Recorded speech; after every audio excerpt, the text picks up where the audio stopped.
আপনাদের সকলকে আন্তরিকভাবে স্বাগত জানাই হেভেনলি টেস্টি ওয়ে বাংলার কিচেনে। খুবই ঝটপট তৈরি হয়ে যাওয়ার মতো স্প্রিং অনিয়নের একটি অসাধারণ রেসিপি আজকে আমি আপনাদের সঙ্গে শেয়ার করছি। এখন শীতের সময় বাজারে খুব ভালো ফ্রেশ পেঁয়াজ পাতা পাওয়া যায়। সব সময় ডিম, মাছ বা মাংস তো খেতে ইচ্ছা হয় না, তখন এই পেঁয়াজ পাতা দিয়ে আলুর রেসিপিটাকে তৈরি করে নিতে পারেন। তো আপনারা দেখে নিন রেসিপিটা আমি কিভাবে তৈরি করছি।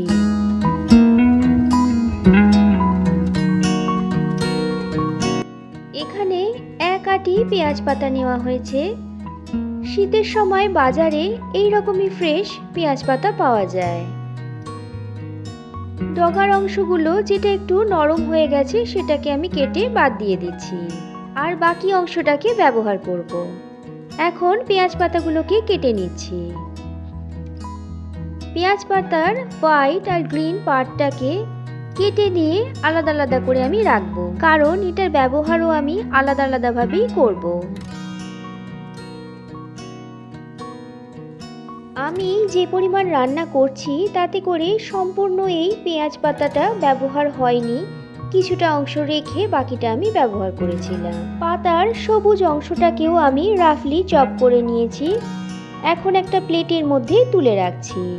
হোয়াইট আর গ্রিন পার্ট কেটে নেওয়ার পরেই আমি 2 থেকে 3 বার জল দিয়ে ওয়াশ করে নেব।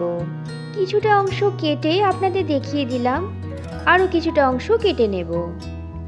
স্প্রিং অনিয়নের এই সবজিটি রান্না করার জন্য কড়াইতে প্রথমেই আমি 2 টেবিলস্পুনের মতো সাদা তেল গরম করে নিয়েছি। শীতের নতুন আলু আমি এখানে 2টো মিডিয়াম সাইজের নিয়েছিলাম, একটু ছোট করে টুকরো করে কেটে রেখেছিলাম। এখন ভেজে নিচ্ছি। লবণ ছাড়াই মিনিট 3 একটু লালচে করে ভেজে নিয়েছি। তারপর এর মধ্যে কিছু মশলা অ্যাড করছি। আলুগুলোকে একটু সরিয়ে নিয়ে ওই তেলের মধ্যেই 1/4 টিস্পুনের মতো গোটা জিরে দিলাম, আর দিয়েছি 4 থেকে 5টা রসুনের কোয়াকে কুচি করে, আর 2টো কাঁচা লঙ্কা কুচি করে। রসুন আর জিরে একটু লালচে হওয়া পর্যন্ত তেলের মধ্যে ভেজে নিয়ে আলুর সঙ্গে মিক্স করে নিচ্ছি।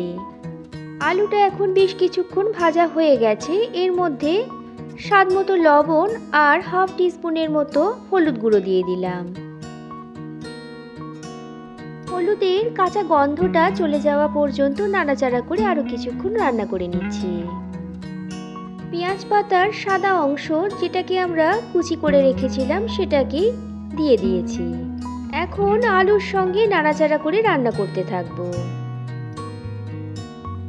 মিনিট 2 রান্না করার পর যখন সাদা অংশগুলো একটু লালচে হয়ে এসছে, তখন এর মধ্যে 1 টেবিলস্পুনের মতো ছাতু অ্যাড করলাম। ছাতু অ্যাড করলে এই সবজিটার থিকনেস খুবই ভালো আসবে। তবে অবশ্যই ছাতুকে তেলের মধ্যে আলুর সঙ্গে খুব ভালোভাবে রান্না করে নিতে হবে, যাতে এর কাঁচা গন্ধটা না থাকে। ভাজা ছাতুর যখন সুন্দর একটা গন্ধ ছাড়বে তখনই বুঝতে হবে ছাতুটা ঠিকমতো ভাজা হয়ে গেছে। এখন এর মধ্যে চপ করে রাখা স্প্রিং অনিয়নের গ্রিন পার্টটাকেও দিয়ে দিলাম।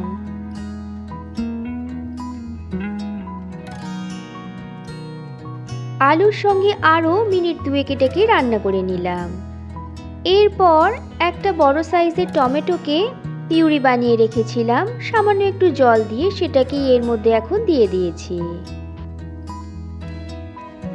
টমেটোর রস স্মেলটা চলে যাওয়া পর্যন্ত রান্না করব। তার আগে এর মধ্যে কিছু গুঁড়ো মশলা অ্যাড করব। সামান্য কিছুই বেসিক গুঁড়ো মশলা। 1 টিস্পুন করে ড্রাই রোস্টেড ধনে আর জিরে গুঁড়ো দিয়েছি, আর 1 টিস্পুনের মতো দিয়েছি কাশ্মীরি চিলি পাউডার। কাশ্মীরি গুঁড়ো লঙ্কার ব্যবহারে সবজিটা ঝাল তো হবেই না, বরং এর কালার হবে বেটার।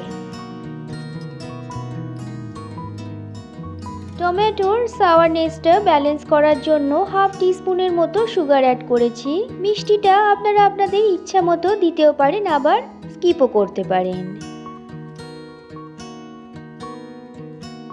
আলু আর সমস্ত সবজি বেশ কিছুক্ষণ রান্না হয়ে গেছে। এর মধ্যে এখন 1/2 কাপের মতো জল দিয়ে দিলাম। হালকা হাতে একটু মিক্স করে নিচ্ছি, আর 5 থেকে 6 মিনিটের জন্য লিডটাকে লাগিয়ে সিদ্ধ হতে দেব। তবে আলু কিন্তু মোটামুটি সিদ্ধ হয়েই গেছিল। এখন ঢাকনাটাকে খুলে নিয়েছি, আরও একবার নাড়াচাড়া করে নিলাম। ধনেপাতা কুচি দিয়ে আরও একবার মিক্স করে নিচ্ছি। গ্যাসের ফ্লেমটাকে এখন অফ করে দিয়েছি। 1/4 টিস্পুন চিলি ফ্লেক্স ওপর থেকে ছড়িয়ে দিয়ে 10 মিনিটের জন্য রেস্টে রাখছি। তারপর সার্ভ করে নিচ্ছি। স্প্রিং অনিয়নের এই রেসিপিটি লুচি, রুটি, পরোটার সঙ্গে যেমন ভালো লাগবে তেমনই গরম ভাতের সঙ্গেও লাগবে দুর্দান্ত। এই শীতের মরশুমে ফ্রেশ স্প্রিং অনিয়ন দিয়ে বানিয়ে ফেলুন এই নতুন সবজিটি। রেসিপিটা কেমন লাগলো জানাতে কিন্তু অবশ্যই ভুলবেন না। আজকের এই রেসিপিটা ভালো লাগলে অবশ্যই একটা লাইক করে দেবেন আর আমার চ্যানেলটিকে সাবস্ক্রাইব করে পাশে থাকার অনুরোধ রইল। ধন্যবাদ।